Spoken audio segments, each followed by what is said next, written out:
اعوذ باللہ من الشیطان الرجیم بسم اللہ الرحمن الرحیم۔ شروع اللہ کے نام سے جو بڑا مہربان نہایت رحم فرمانے والا ہے۔ آتش عالم از قلم سحر علی قریشی، قسط نمبر 57۔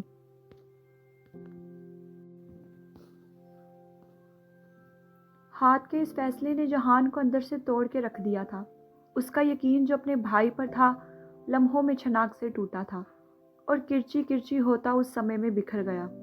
وہ ماں جو ایک بھائی کو اپنے بھائی پر تھے وہ ریت کی دیوار ثابت ہوئے تھے۔ آنسو آنکھوں سے سوکھ گئے تھے۔ وہ رونا چاہتا تھا پر رو نہیں پا رہا تھا۔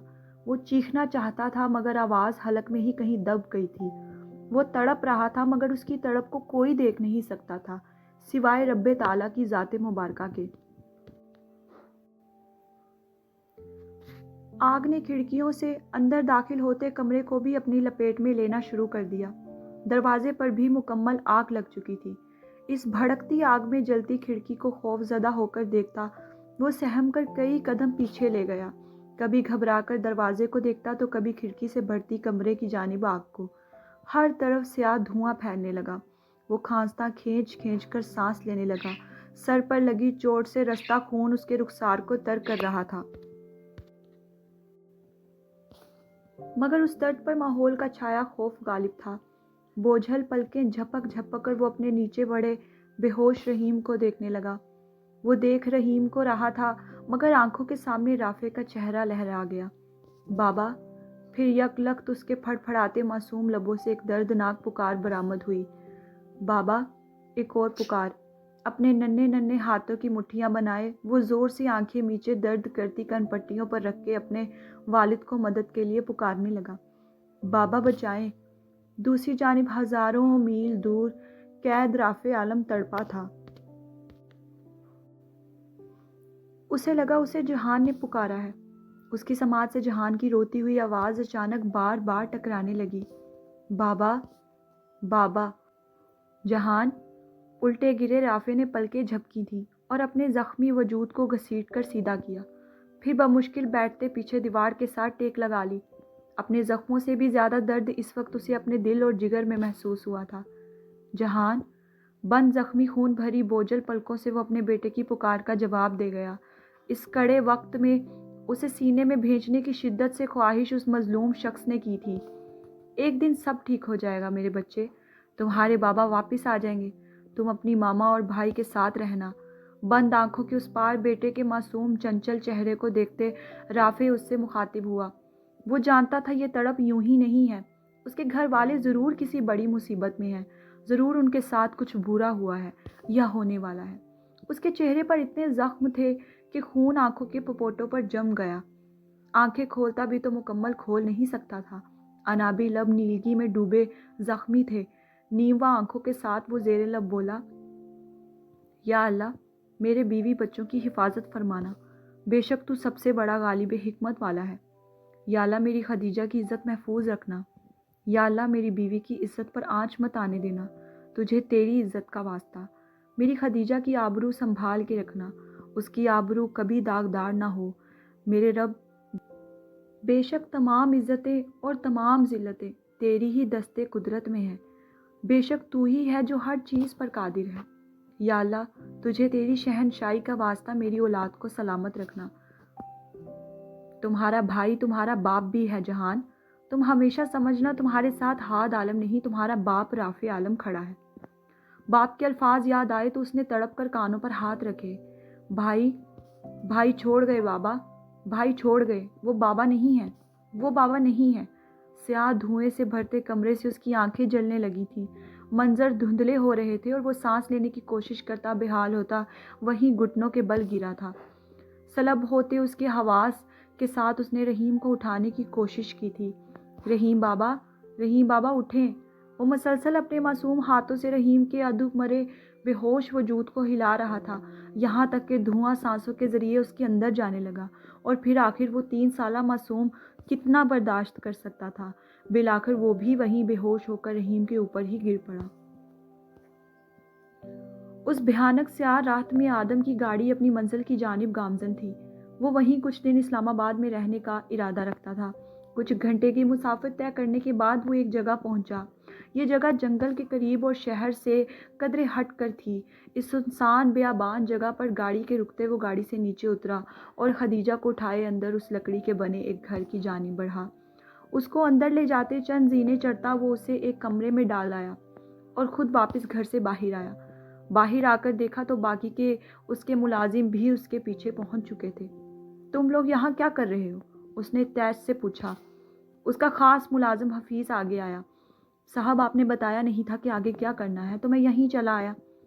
آگے تمہیں یہ کرنا ہے کہ صبح طلاق کے پیپر اور مولوی کو لے کر ساتھ آنا اور ابھی کے لیے دفع ہو جاؤ یہاں سے۔ جی صاحب۔ وہ سر کو خم دے گیا۔ سب کو لاہور واپس بھیج دو اور حفیظ تم یہیں رہو، کسی ہوٹل میں ٹھہر جاؤ۔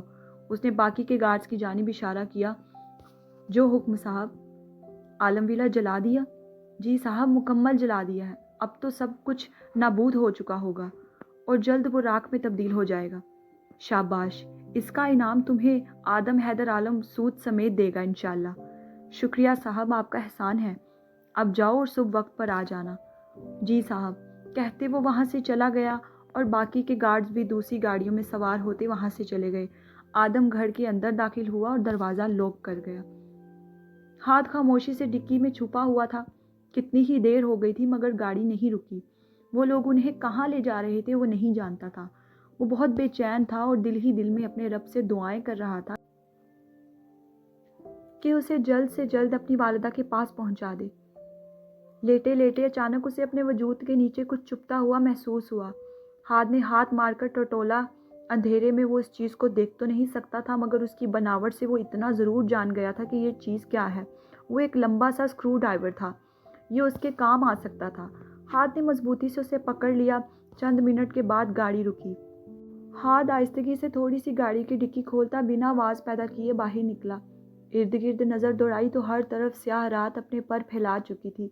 پھر وہ وہیں چھپتا ہلکا سا سر گاڑی کی پشت سے نکالتے سامنے دیکھنے لگا جہاں 7 گاڑیاں کھڑی تھیں۔ اس جنگل نما اندھیرے میں ڈوبی جگہ میں ان گاڑیوں کی جلتی ہیڈ لائٹس کے علاوہ کوئی روشنی نہ تھی۔ تھوڑا ہی دور ایک لکڑی کا گھر تھا جس کے باہر آدم کھڑا ایک آدمی سے بات کر رہا تھا اور باقی کے 30 لوگ ایک طرف کھڑے سگار پی رہے تھے۔ ہاتھ نے خونخوار ہوتے ان سب کو دیکھا۔ یقیناً اس کی والدہ اندر اس گھر میں تھی۔ ہاتھ میں پکڑا اسکرو ڈرائیور ایک طرف رکھا اور آہستہ سے دبے دبے قدموں کے ساتھ دوسری گاڑی کے پاس آیا۔ مقصد اس کے اندر سے کوئی ہتھیار تلاش کرنا تھا۔ اس گاڑی کی ڈکی تھوڑی سی کھولتے اس نے اندر ہاتھ کیا اور دیکھنے کی کوشش کی تو اس کی سوچ کے عین مطابق اس گاڑی میں 2 بڑی بندوقیں پڑی تھیں۔ یہ دیکھتے ایک مسکراہٹ نے اس کے بنجر لبوں کو چھوا۔ نشانے بازی میں تو وہ پہلے ہی ماہر تھا جو اس کے بابا نے اسے سکھائی تھی۔ یہ نشانے بازی شاید اسی وقت کے لیے تھی۔ شاید وہ بہت پہلے ہی کہیں جانتے تھے کہ ان پر یہ وقت آ سکتا ہے جب وہ موجود نہ ہو، اس لیے انہوں نے اپنے بیٹے کو وقت سے پہلے ہی ایک فائٹر بنا دیا تھا۔ ہاتھ نے وہ دونوں رائفلز باہر نکالی اور اندر پڑے 3 بلٹ بیلٹس بھی باہر نکال لی۔ پھر وہ گھٹنوں کے بل رینگتا واپس پہلی گاڑی کے پاس آیا۔ اس نے وہاں سے اسکرو ڈرائیور بھی اٹھایا اور ایک گھنے درخت کے پیچھے جا چھپا۔ اس نے دیکھا تھا اب آدم کو اندر جاتے۔ ہاتھ وہیں چھپا ان کے اگلے عمل کا انتظار کرنے لگا۔ وہ بس دیکھنا چاہتا تھا کہ وہ یہیں رکیں گے یا نہیں، اور اس کی سوچ کے برعکس وہ وہاں سے ایک ایک کرتے گاڑیوں میں سوار ہوئے اور وہاں سے نکل گئے۔ اب وہاں کوئی موجود نہ تھا ماں سوائے ان تینوں کے۔ جب گاڑیاں دور نکل گئیں تو ہاتھ درخت کے پیچھے سے نکلا۔ اس نے وہ اسکرو ڈرائیور اور ایک گن پکڑی اور اس گھر کی جانب دوڑا۔ اندر داخل ہوتے آدم کے قدم اس کمرے کی جانب تھے جس میں اس نے خدیجہ کو رکھا تھا۔ مطلوبہ کمرے پر پہنچتے اس نے نوب گھما کر دروازہ کھولا اور قدم اندر رکھتے اس نے دروازہ بند کیا اور پلٹ کے اپنی نگاہیں اس نے بیڈ پر پڑے وجود پر دوڑائیں۔ اس کی آنکھوں میں آج فتح کی چمک تھی۔ خباثت سے مسکراتا وہ وہیں کھڑا خدیجہ کے وجود کو دیکھتا رہا۔ خدیجہ گل۔ پھر ایک شدت بھری پکار لگاتا وہ قدم اس کی جانب بڑھانے لگا۔ قریب پہنچتے پہلو میں بیٹھ گیا اور اس کے نقش کو تشنہ نظروں سے دیکھنے لگا۔ خوبصورت بند سراب آنکھیں، گہرے بھورے لمبے بال، دودھیا سفید رنگت، ہوش روبا سراپا کندھاری گداز لب۔ پھر ہاتھ بڑھا کر اس نے اپنے ہاتھ کی پشت خدیجہ کے رخسار پر پھیری، محبت سے، جنون سے۔ میں نے اس وقت کے لیے کتنا انتظار کیا ہے، تم تصور بھی نہیں کر سکتی گل۔ بنا پلک جھپکے ایک سرگوشی اس نے اس کے چہرے کو دیکھ کر کی تھی۔ اس لمس پر خدیجہ کے حواس واپس لوٹنے لگے تھے۔ اسے لگا اس کے رخسار پر کوئی سانپ رینگ رہا ہے، اس کی جلد جل رہی ہے۔ زور سے آنکھیں میچ کر پیشانی پر بل لیے وہ محسوس کرنے لگی اپنے پاس کسی کی موجودگی کو۔ حواس کے بحال ہوتے ہی اس نے آنکھوں کے سامنے اپنے جلتے گھر کا منظر دیکھا، اور اسی لمحے اس نے پٹ سے آنکھیں وا کی، اور جب سامنے ہی آدم کو خود پر جھکے پایا، اس کا دل پھٹنے کے قریب ہوا۔ اپنے رخسار پر رکھے اس کے ہاتھ کو کرنٹ کھا کر جھٹکتی وہ اٹھی تھی، پھر اس کے سینے پر دونوں ہاتھ رکھ کے اسے دھکا دیتی خود سے پیچھے دھکیل گئی۔ آدم اس کے اس اچانک حملے پر بمشکل سنبھلا تھا۔ خدیجہ، وہ دوبارہ ہاتھ آگے بڑھانے لگا۔ دور رہو مجھ سے، ہاتھ مت لگاؤ مجھے پلید انسان۔ اپنی چادر مکمل خود پر لپیٹتے وہ چیخی۔ آدم نے لب سختی سے آپس میں پیوست کیے اور سرخ نظروں سے اسے دیکھا، اور پھر چاہ کر بھی وہ اپنے آپ پر قابو نہ پا سکا۔ میں گندا، میں پلید، میں غلیظ، صرف ایک تم ہی پاک ہو نا یہاں پر۔ اچانک دونوں ہاتھ اس کے اطراف میں پیچھے بیڈ کراؤن پر مارتے وہ دھاڑا تھا۔ اس بلند دھاڑ پر خدیجہ نے سہم کر آنکھیں میچ لیں۔ صبح ہی تمہارا طلاق نامہ تیار ہو کر آ جائے گا، فتویٰ تیار کروا چکا ہوں میں، نکاح کے لیے تیار ہو جاؤ، اب تمہیں مجھ سے کوئی چھین نہیں سکتا، سمجھ گئی؟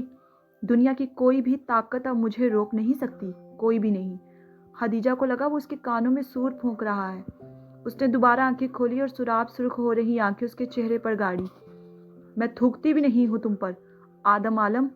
اگلے پل وہ بپھرتی اس کے چہرے پر تھوک گئی۔ وہ جھٹکے سے پیچھے ہوا اور بیڈ سے اٹھا۔ خدیجہ کے اس رد عمل کا اس نے کبھی خواب میں بھی نہ سوچا تھا۔ وہ دبو ڈرپوک لڑکی اس حد تک بھی جا سکتی ہے، ناقابل یقین تھا۔ یہی وہ لمحہ تھا جب اس کی انا کو ٹھیس پہنچی تھی، اور وہ محبت جو پہلے جوش مار رہی تھی اب اس کی جگہ انا نے لے لی۔ اپنی آستین سے چہرہ صاف کرتے اس نے درندگی بھری آنکھوں سے خدیجہ کی جانب دیکھا۔ سالی، اس نے غلیظ گالی دی، اور بلا توقف ایک ساتھ 5 سے 6 تماچے اس کے نازک رخساروں پر دے مارے۔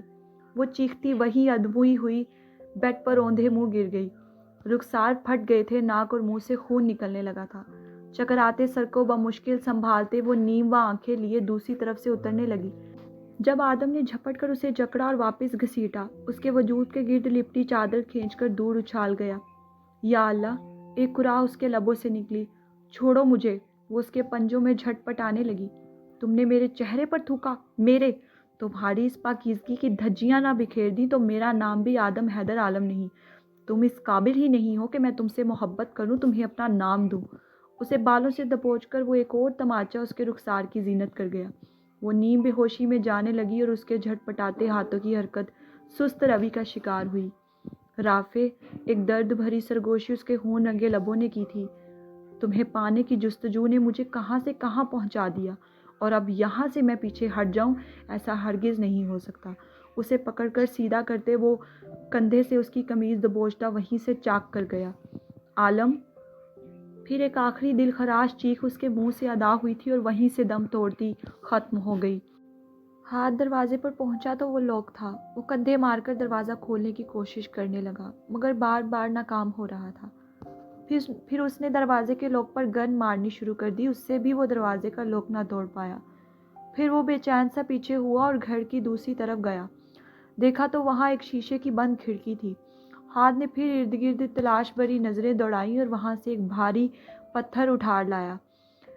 4 قدم پیچھے جاتے اس نے وہ پتھر اس کھڑکی پر زور سے دے مارا، جس سے اس کا شیشہ جھٹکے سے چور ہوا تھا۔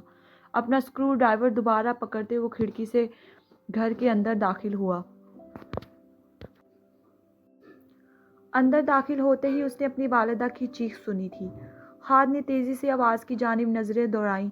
یہ آواز اوپر سے آ رہی تھی۔ وہ تیزی سے زینوں کی جانب بڑھا اور تمام سیڑھیاں تیزی سے پھلانگتا مطلوبہ کمرے پر پہنچا۔ عالم! ایک اور آہ بھری پکار اس نے سنی تھی۔ خالد نے زور سے دروازے پر لات ماری اور دروازہ کھل گیا، جو پہلے بھی لاک نہ تھا۔ اور دروازہ کھلتے ہی جو منظر اس نے اندر کا دیکھا تھا، اس نے چاہا تھا کہ دنیا یہیں تھم جائے اور وہ ہر چیز فنا کر دے۔ سامنے ہی وہ حیوان اس کی والدہ پر جھکا ہوا تھا۔ دوسری جانب اپنی درندگی میں آدم اتنا اندھا اور بہرا ہو گیا تھا کہ اسے پتہ ہی نہ چلا کہ کوئی اس کے پیچھے آ موجود ہوا ہے۔ خالد ہونہار سیاہ آنکھیں لیے اس کی جانب بڑھا تھا اور ایک ہی جست میں اس تک پہنچتے وہ ہاتھ میں پکڑا وہ اسکرو ڈرائیور پورا آدم کی گردن میں گھسیڑ گیا۔ ایک خون بھری دھاڑ اس کی گردن سے نکلی تھی اور اس کے جسم کو تر کرتی چلی گئی۔ اس نے پتھرائی آنکھوں سے اپنی گردن پر ہاتھ رکھا اور کراہ کر پیچھے دیکھنا چاہا۔ 10 انچ کا وہ لوہے کا اسکرو ڈرائیور پورا وہ اس کی گردن میں ڈالے ٹیڑھا کر گیا، جس سے آدم کی تکلیف میں مزید اضافہ ہوا تھا۔ اب درد کا نظارہ کچھ ایسا تھا کہ آدم کی آواز بھی حلق میں ہی گم ہو گئی تھی۔ اس نے پلٹ کر دیکھا تو سامنے ہی ہاتھ نے شعلہ بار سرخ سیاہ آنکھیں اس پر گاڑی ہوئی تھی، جو کم سے کم اس وقت آدم کو انسانی نہیں لگی تھی۔ خود سے کئی زیادہ درندگی اس وقت اس نے ہاتھ کے چہرے پر محسوس کی تھی۔ ہاتھ نے نفرت سے اسے دیکھتے بے دردی سے وہ آلہ اس کی گردن سے نکالا۔ ایک خون کا فوارہ آدم کے منہ سے چھوٹا تھا۔ اس سے پہلے وہ نیچے گرتا، ہاتھ نے ایک بار پھر وہ آلہ اس کے سینے میں دل کے مقام پر پوری قوت کے ساتھ گھسا دیا، یہاں تک کہ اس کا دوسرا حصہ آدم کے پیچھے کمر سے جا نکلا تھا۔ آدم وہیں ادمرہ نیچے گر گیا اور ہاتھ تیزی سے اپنی والدہ کی جانب بڑھا۔ نیچے گری ان کی چادر اٹھا کے ان کے وجود پر لپیٹتا وہ انہیں سینے میں بھینچ گیا۔ ماں میں آ گیا ہوں، آپ کو کچھ نہیں ہوگا، آنکھیں کھولے ماں۔ خدیجہ کی ناک سے نکلتا خون چادر سے صاف کرتا، اس کے پھٹے رخسار پر عقیدت سے بوسے دیتا وہ پھوٹ پھوٹ کر رونے لگا۔ پھر پیشانی پر لب رکھتا وہ کئی لمحے اسے سینے میں چھپائے بے آواز روتا رہا۔ کتنی ہی دیر انہیں سینے سے لگائے رکھنے کے بعد وہ خدیجہ کو واپس لیٹاتا اٹھ کر نیچے گرے آدم کی جانب بڑھا۔ ہاتھ کے چہرے پر کچھ دیر پہلے والی درندگی واپس عود آئی تھی۔ سفاکیت رگ رگ میں پروتے اس نے آدم کے بے ہوش وجود کو دیکھا، جس کا چہرہ خون سے تر تھا، حتیٰ کہ پورا جسم خون میں بھرا ہوا تھا۔ گردن سے ابھی بھی خون نکل کر نیچے فرش کو تر کر رہا تھا۔ اپنی والدہ کا چہرہ یاد کر کے وہ ایک بار پھر بپھرا سا پاگل ہوتا اسے ٹانگوں سے گھسیٹ کر باہر لے جانے لگا، اور سیڑھیوں کے قریب پہنچ کر اس نے اس کے وجود کو سیڑھیوں سے نیچے پھینک دیا۔ آدم کا وجود الٹتا پلٹتا سیڑھیوں سے ٹکراتا نیچے زمین پر جا گرا۔ ہاتھ بھی تیزی سے زینے اتر کر نیچے آیا، ایک بار پھر اسے ٹانگوں سے پکڑ کر گھسیٹتا، اب وہ اسے گھر سے باہر لے آیا۔ درختوں کے قریب پہنچتے اس نے اس کی ٹانگیں چھوڑ دیں، پھر وہ واپس گھر کے اندر گیا اور اس گھر میں کچن تلاش کرنے لگا، جو اسے جلد ہی مل گیا۔ کچن میں گیا اور وہاں سے پیٹرول ڈھونڈنے لگا۔ سارے دروازوں کو جھٹکے دے دے کر کھولتا وہ پاگلوں کی طرح پیٹرول ڈھونڈ رہا تھا، جو بالآخر اسے مل ہی گیا۔ ایک کوکنگ آئل کا بڑا سا پلاسٹک کا کین بھی اٹھاتے اور ماچس پکڑ کر وہ باہر آیا۔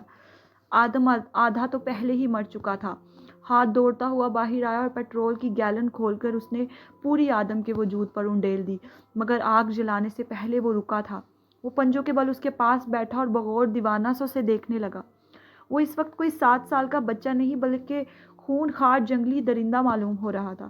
اپنے غلیظ ہاتھوں سے میری ماں کو چھوؤ گے تم، ان پر گندی نظر رکھو گے، آج ہاتھ بن رافع عالم یہی تمہارے لیے دوزخ بنا دے گا۔ آج اس دوزخ کے عذاب سے وہ تمہیں یہیں اس دنیا میں روشناس کروا دے گا۔ زبان پر لگے قفل کو اس نے ان خطرناک جملوں کے ساتھ کھولا تھا۔